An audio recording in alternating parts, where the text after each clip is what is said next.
Hello, and welcome to How to Start a Home Health Aide Program in California. My name is Wendy Darris, and I'm the Regional Director of Employment Engagement for Health in the Inland Empire. And there's been a request to have this video, so I thought I'd put one together for you. The regulating body for the Home Health Aide Program is the California Department of Public Health, and there are three main sets of regulations you need to be familiar with when you're starting your Home Health Aide Program. All three of these have links on the California Department of Public Health website, which I will share with you during this video. The Health and Safety Code, Title 22, and Title 42. So there are both state and federal requirements that must be considered as you start and get your program approved. There's two types of home health aide programs available. One is a 120-hour standalone program, and one I'm going to call the 40-hour post-CNA program. Now, the 120-hour standalone program is a home health aide program on its own. You do not need to be a CNA to get into it, nor will you have an ability after completing this class and becoming a state-tested home health aide. There's no ability in place for them to then go in and have an abbreviated version to become a CNA. They would have to take the CNA program from scratch and then take the state licensing test in order to become a CNA. This program is not used very often in the state of California. However, it can be taught in any language. There is no state test, so there is no cost to a state test. There is no state test to sign up for. When a program is approved through the 120-hour standalone program, they are verifying to the state of California that they will follow the curriculum as approved, and they will verify that each student will have completed successfully those objectives, and then they will send it a verification form for each student so that they will get their state home health aide certificate. They can then work as a home health aide in the state of California. Once again, this does not go backwards to a CNA. They would have to start that process from scratch. So the 120-hour standalone program is not offered in very many places in California. The 40-hour post-CNA program is what I'm going to talk about in this video at length. This means that a student's already enrolled or have completed the test and a program for CNA. So the nurse aide program is a minimum of 160 hours and must also be approved by the California Department of Public Health. The same school or organization can apply for the 40-hour post-CNA program, and they can be taught concurrently, the CNA and the home health aide. However, when they finish the home health aide, they're not allowed to receive their home health aide state certification until they finish the CNA, take the state CNA test, and pass it. So they must be a certified CNA to get their home health aide certificate. Now, in future, if they lose their CNA, they also lose their home health aide certificate. So they must maintain their CNA certificate as well as their home health aide certificate by renewal of each separately going forward, or they will lose their home health aide and they may lose their job in home health because they have to stay certified. So that is just something you need to understand, that the students need to learn that they must maintain their CNA to keep their home health aide, and both are renewed separately every 2 years and have their own renewal process. This is the state website that's going to take us to the Training Program Review Unit. I'm going to refer to that as the TPRU unit, and that is also the email they use to submit the application to your program or any changes or questions related to licensing and certification through the CDPH for our programs.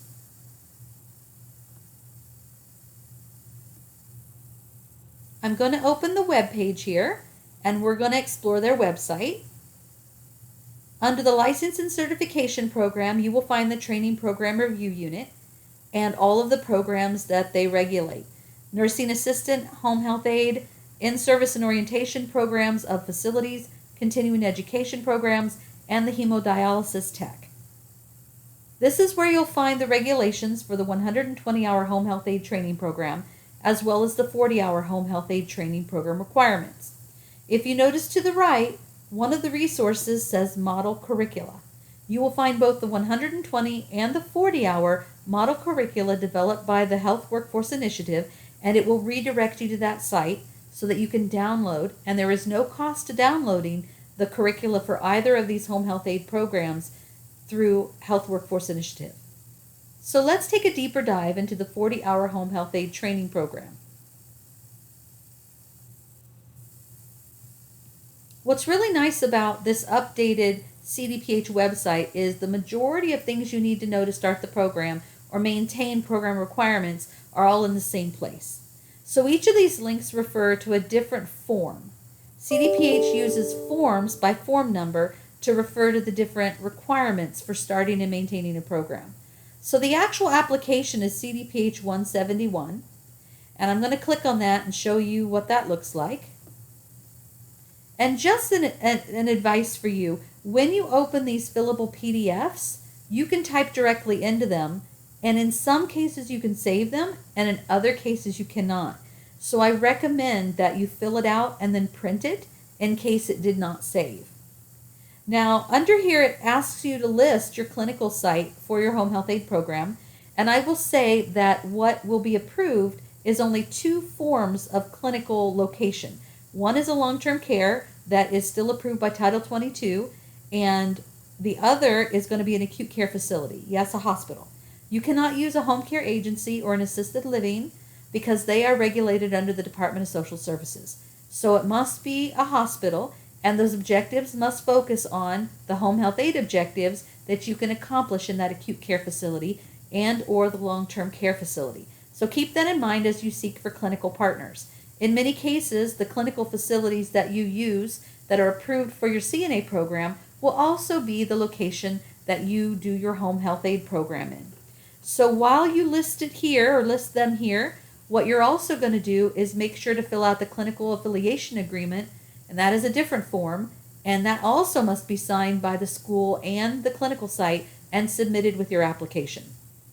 This form is very important because it lists those things that must be attached as you submit your initial application.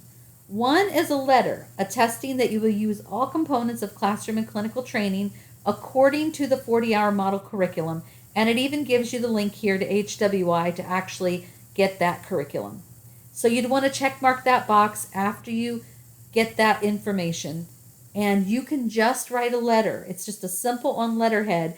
I will be using the state-approved HWI 40-hour model curriculum for home health aide as developed by the Community College Chancellor's Office. So that's the letter.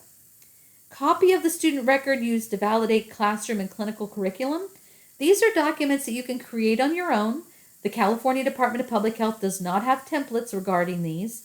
And so I will give you a link in the resource box on the PowerPoint for one I have developed as a template for theory.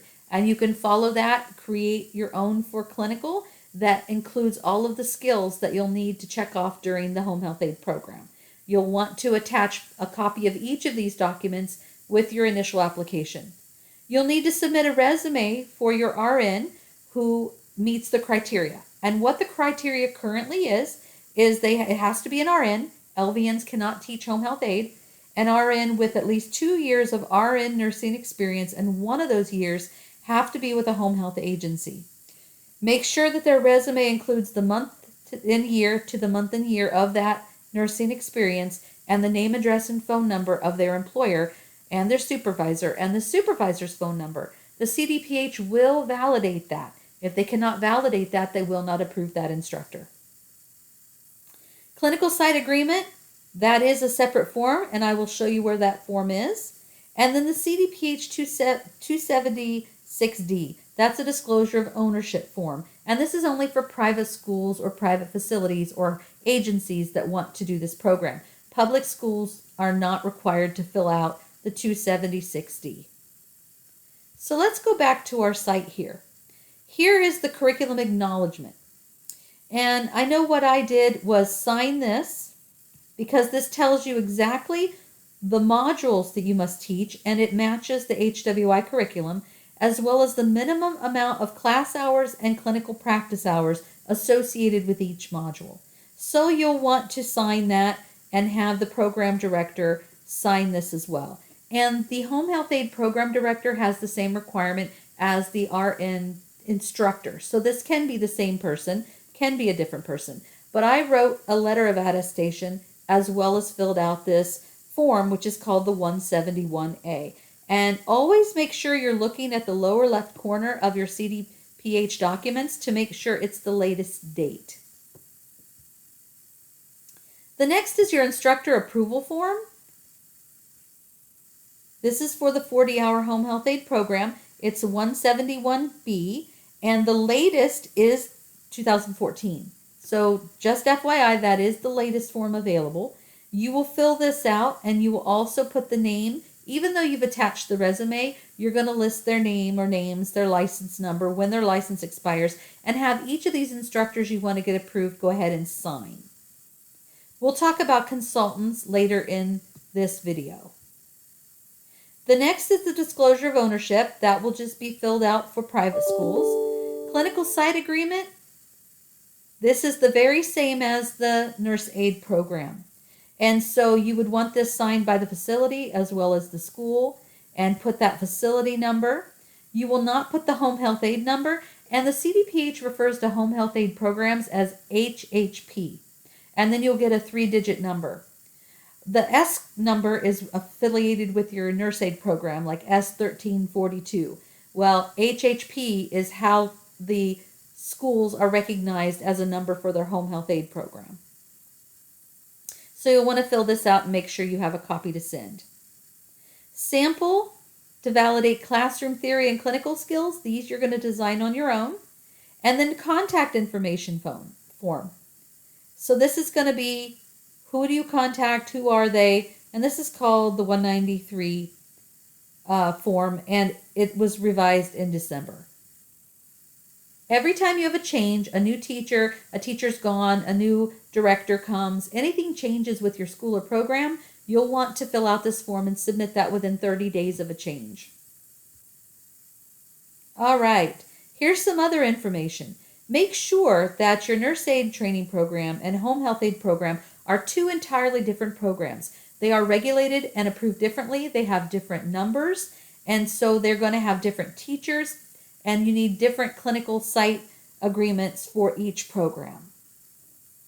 You must follow your approved schedule, including your clinical hours, and it must be approved, only taught at approved locations and approved clinicals with approved teachers, just like the nurse aide program. There is another form at the end of the program called a 183, CDPH 183, that you will fill out with each of the participants that successfully complete and meet the objectives, and you will verify each of them in order for them to get sent to the CDPH to say, yes, this person did finish, you verified all the objectives, so that they can be given a home health aide certificate.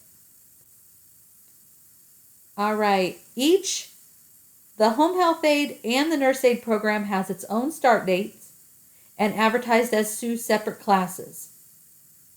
You need a different initial application for each separate program. And once again, if you're enrolling them both at the same time in each separate program, you can do that with CDPH approval. But even if they finish the home health aide program, even if they finish it first, do not send the verification in until they've passed the state CNA test and have a CNA certificate number, because that's required to get the home health aide certification. So coming on down, it just gives you more information for each of these forms. You'll definitely want to read through this information. I'm going to go ahead and go back to the main site.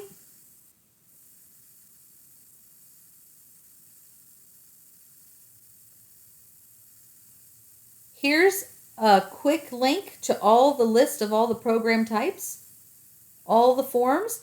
So if you want to save this to your toolbar on one of your browsers, you will need this going forward for all of your forms. And they have them all separated here. Not only the forms for the school to submit for initial application and ongoing information and changes, but also directly for the students to renew their application. And if their fingerprints are already on file for the nurse aide program, they do not need to redo these fingerprints for the home health aide program. And then there is the 283I. For both the CNA and the home health aide program, this is the form that needs to be sent when you fax or mail, or both, your 283B initial application forms. So you'd want to mark that it's a home health program and put each student with their social security number, the end of the program date, your code, and when you submit this. So this is going to be on the first day of class. The students will fill out the CDPH 283B, the latest version of that, which is called the initial application. And then you will fill this form out and submit all of them by fax, mail, or both to the CDPH. And then you need to retain the original 283Bs and a copy of this. Send your copies to the CDPH. Now, if you're used to a nurse aid program, you know that that 283B application is given back to the student after it's signed by the instructor, so that proves they finished the course successfully. And that goes with the student to the state testing agency so they can actually test. That's not the case for home health aid. For home health aid, you're going to have them fill out the initial 283B application, retain the original, fax, mail, or both the copy to the CDPH so they open a file for them, and then you keep those forms. There's never a form of 283B that gets sent the second time, nor does it get given to the student, and there is no state test for a home health aide to take that they would need that form. So this is the section that you'll need to make sure you have access to. I'm going to go back to my slides. And here's the resource for Health Workforce Initiative with the downloadable curriculum. Here's the resource for the California Department of Public Health website that I reviewed with you. And this is on the Google Drive, and I've developed a sample student theory checklist for you. And I'm just showing you here because you can design this any way that you want this. Basically has the student name, an instructor name and signature, when the class began and ended, which theory dates you had, and in some cases, some of you are going to have the minimum days of theory, and others are going to need more than this space. How many hours they did that day, the instructor's initials, and the content and module that you taught, and then I added the content at the bottom with the minimum hours. So you can use this form, or you can create your own. This is just a sample. And the same is true of the clinical checklist, the verification of clinical checklist. Look through the curriculum, the model curriculum, look at all the skills that need checked off, and create a form similar to this. And that would be the final form that you need to submit with your application. Now, one last form that you need to think about is your policies and procedures. And if you have a nurse aid program currently, and your policies and procedures have been approved, you can add home health aid to your NATAP and resubmit those policies. If you've not developed policies yet, you'll want to develop them on the minimum standards of a nurse aid program and submit those policies and procedures with your home health aid application. So I know this was a brief review, and I wish you luck on designing and submitting and getting approved your new home health aid program. If you need any help whatsoever, contact your Regional Director of Employment Engagement for Health in your region, and we would be glad to help you. Thank you, and have a great day.